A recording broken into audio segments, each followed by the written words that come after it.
नमस्कार, बहुत स्वागत है आपका नीवा बुपा हेल्थ इंश्योरेंस स्टूडियो में। आप देख रहे हैं प्रहार, आपके साथ मैं हूं सलोनी श्रीवास्तव अजमेर। और प्रहार में आज जो बड़ी खबरें आपके सामने रखने वाले हैं, सबसे पहले वो जानकारी। प्रहार में सबसे पहले बात एमपी की महू की करेंगे। कल रोहित की टीम ने जैसे ही चैंपियंस ट्रॉफी पर कब्जा किया, पूरा देश जश्न में डूब गया। लोग घरों से बाहर निकलकर तिरंगा लहरा रहे थे।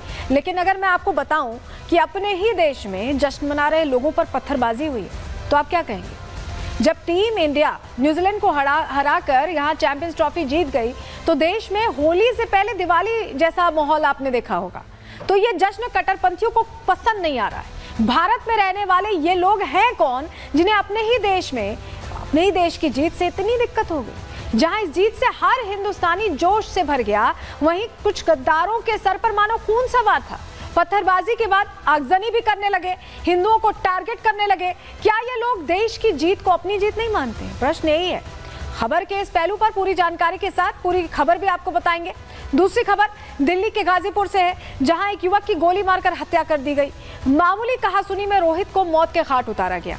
इस पूरी घटना का रोहिंग्या कनेक्शन सामने आया है। क्या रोहिंग्या दिल्ली के लिए, बल्कि कहें कि पूरे देश के लिए बड़ा खतरा बनते जा रहे हैं? पूरी डिटेल इस खबर पर भी आपको देंगे। तीसरी खबर जम्मू कश्मीर के गुलमर्ग में आयोजित फैशन शो को लेकर खड़े हुए विवाद की है। इस फैशन शो को लेकर अब जम्मू कश्मीर में भारी बवाल मच गया है। रैंप वॉक की तस्वीरें सामने आई तो कुछ कट्टरपंथी इस पर आपत्ति जताने लगे, इसे रमजान से जोड़ने लगे। आरोप लगाया गया कि इस आयोजन से फुहड़ता और अश्लीलता को बढ़ावा दिया गया है। विधानसभा में इस पर सवाल उठे तो सीएम उमर अब्दुल्ला ने मामले में जांच के आदेश भी दे दिए। एक फैशन शो को लेकर इतना हंगामा क्यों बरप रहा है? रैंप वॉक की तस्वीरें भी आपको दिखाएंगे और कट्टरपंथियों का तर्क भी बताएंगे।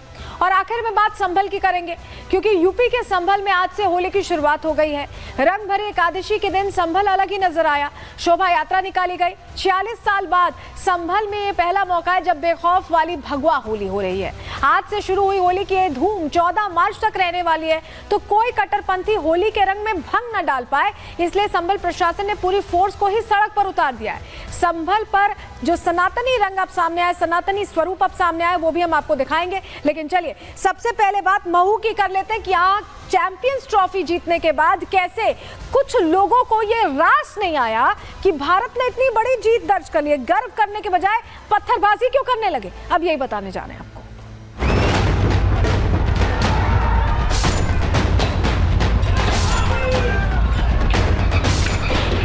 इंडिया की जीत के बाद विजय जुलूस निकल रहा था। इस तरह से नुकीले पत्थर जो हैं उनसे हमला किया गया और माता जो मंदिर है इस पर भी पथराव किया गया। सब पत्थर पड़े हुए थे, मेरी दुकान भी जला दी है। मुसलमान समुदाय भीड़ वहाँ अचानक इकट्ठी हुई मस्जिद क्षेत्र, पत्तीवार क्षेत्र में। गाड़ियाँ फोड़ी, गाड़ियों में आग लगाई, लोगों के यहाँ तक कि घरों में घुसने की तक कोशिश की उन्होंने। 13 लोगों को उसमें गिरफ्तार भी किया गया है। हम लोग रास्ता की भी कार्रवाई करेंगे। भी पूरी तरीके से शांति स्थापित है। कल जिस तरह से टीम इंडिया ने परफॉर्म किया, पूरे भारत के लिए जश्न का माहौल था। कन्याकुमारी से लेकर कश्मीर तक हर तरफ हम देख रहे थे कि कहीं तिरंगा लहराया जा रहा है, कहीं भारत माता की जय कहा जा रहा है, जयकारे लगाए जा रहे हैं, तो कहीं वंदे मातरम का उद्घोष भी सुनाई दे रहा है। लेकिन अगर हम कहें आपसे कि ये जो जयकारे लगाए जा रहे थे भारत माता की जय के, या वंदे मातरम कहा जा रहा था, ये कट्टरपंथियों को रास नहीं आया। भारत में रहकर ही भारत की जीत पर गर्व न करने वाले ये कट्टरपंथी आग बबूला उठे और हमला कर दिया जश्न मनाती उन लोगों की भीड़ पर जो इस पल को गर्व से देश से जोड़कर देखना चाह रहे थे। और ऐसे में हिंदुओं को टारगेट किया गया। ये तस्वीर इंदौर की सामने आई। इंदौर के महू में ऐसा हुआ है। आखिर मध्य प्रदेश में उन लोगों को दिक्कत क्यों हो गई इस तरह के उत्सव से? क्योंकि जीत तो भारत की हुई थी और सभी भारतवासियों की हुई थी, तो क्या ये भारतवासी नहीं है? ये प्रश्न है। चलिए सबसे पहले जरा आपको तस्वीर दिखाकर शुरुआत कर रहे हैं, क्योंकि तस्वीर आपके लिए देखना जरूरी है। जिस तरह जश्न हम सब मना रहे थे, क्योंकि जीत भारत की हुई थी और चैंपियंस ट्रॉफी को लेकर लोगों ने मैच की एक एक हलचल देखी थी। और उसके बाद जब जीत हुई तो लोग सड़कों पर उतरे, तिरंगा लेकर उतरे और वंदे मातरम कहने लगे। लेकिन ये देखिए, जब जीत का जश्न हो रहा था और ये जश्न, जब ये भीड़ पहुंची एक मस्जिद के पास, तो लोगों की भीड़ मस्जिद से निकल कर आती है और पत्थरबाजी शुरू कर देती है। हंगामा शुरू हो जाता है। जरा आपको दिखा रहे हैं।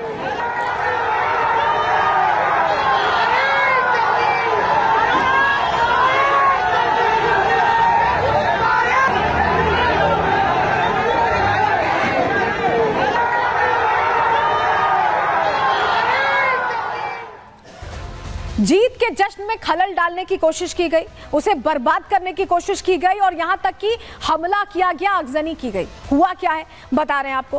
कल दरअसल भारत ने चैंपियंस ट्रॉफी जीती। जिस तरह का मैच था, रोमांचक मैच था, हम सभी ने देखा और पूरे देश में रात भर जश्न मनाया गया। कहीं पटाखे फोड़े गए, कहीं एक तरह से रैली निकाली गई। कुछ लोगों को भारत की जीत रास नहीं आई। भारत में ही रहने वाले ये कुछ लोग हैं जो शायद पसंद नहीं कर रहे थे ये भारत में रहकर भी भारत की जयकार से वो परेशान हो उठे, बिलबिला उठे।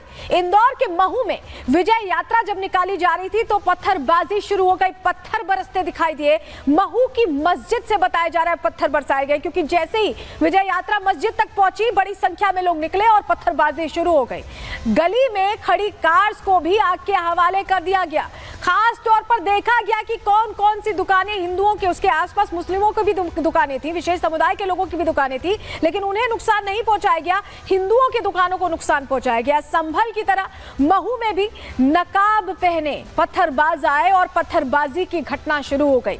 आपको याद होगा कि जब संभल में पत्थरबाजी हुई तो नकाबपोश पकड़े गए थे, उनको आइडेंटिफाई किया गया था और बड़े पैमाने पर गिरफ्तारियां भी हुई थी।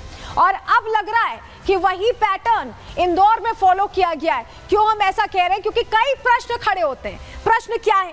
जिस तरह की तस्वीर सामने आई आप समझिए, भारत की जीत से आखिर परेशानी क्या है? क्योंकि आप तो खुद भारतवासी हैं, आपको तो खुश होना चाहिए। आप ऐसे क्यों कर रहे हैं जैसे कि आप पाकिस्तान के रहने वाले हो? बल्कि पाकिस्तान में भी जीत का जश्न मनाया गया है भारत की। पटाखे जलाने पर पत्थरबाजी आखिर क्यों की गई और मस्जिद तक पहुंचने पर ही क्यों हुआ ऐसा? ऐसी घटनाओं में विशेष समुदाय के युवक क्यों नजर आते हैं? क्यों ऐसे मुंह पे मास्क बांधे हुए, नकाब लगाए हुए हमले शुरू कर देते हैं? नकाब में आए युवक, क्या ये दंगे की पहले से तैयारी थी? जैसे संभल से तस्वीरें सामने आई थी, नकाब में आए थे, पहले से तैयारी करके रखे हुए थे। तो क्या इस बार भी विजय यात्रा जब निकल रही थी तो अंदाजा था कि इंडिया जीतेगी और नकाब की भी तैयारी थी, पत्थरों की भी तैयारी थी? प्रश्न है बहुत बड़ा। हिंदुओं की दुकानों को ही आखिर क्यों निशाना बनाया गया? अगर आपसी झड़प होती, बवाल होता, तो क्या ये चुन चुन कर आग के हवाले की जाती हिंदुओं की दुकानें? जब बवाल होता है तो कोई ये देख समझ के तो नहीं करता है, लेकिन देख समझ के किया जाए तो जरूर चुन चुन के होगा और ऐसा ही होता दिखाई दिया। कानून हाथ में लेने का अधिकार आखिर किसने दिया? क्यों इस तरह का बवाल काटा गया? क्यों हिंदुओं के दुकानों को निशाना बनाया गया, उनकी गाड़ियों को चुन चुन कर आग के हवाले किया गया? ये अपने आप में बड़ा प्रश्न है। और जरा एक और तस्वीर देखिए।